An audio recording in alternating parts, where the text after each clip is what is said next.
လွန်ခဲ့တဲ့နှစ်ပေါင်း300ကျော်ကအင်္ဂလန်နိုင်ငံရဲ့ခြံဝင်းတစ်ခုထဲမှာလူငယ်တစ်ယောက်ဟာပန်းသီးပင်အောက်မှာထိုင်ပြီးစဉ်းစားကန်းဝင်နေခဲ့ပါတယ်။အဲ့ဒီလူငယ်ရဲ့နာမည်ကတော့ Isaac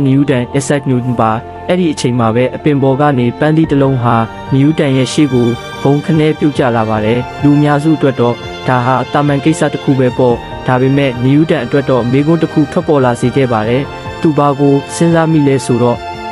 ဒီပန်းသီးကဘာလို့ဘေးတိုင်မသွားတာလဲ။ဘာလို့အပေါ်ကိုပြန်မတက်တာလဲ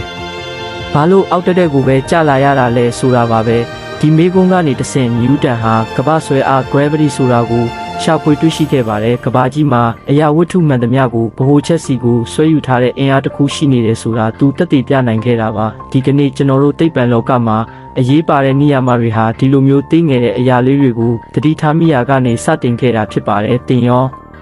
တင့်ပတ်ဝန်းကျင်ကအသေးအဖွဲကိစ္စလေးတွေကိုသတိထားမိရဲ့လား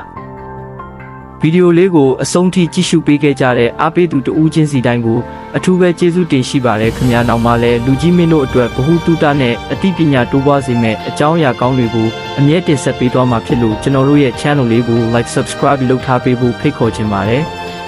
ဒါအပြင်မိမိတို့သိရှိလိုတဲ့ဗဟုသုတဆိုင်ရာအကြောင်းအရာများရှိရင်လည်း comment မှာရေးသားတောင်းဆိုသွားနိုင်ပါတယ်ခင်ဗျာအားလုံးကိုကျေးဇူးတင်ပါတယ်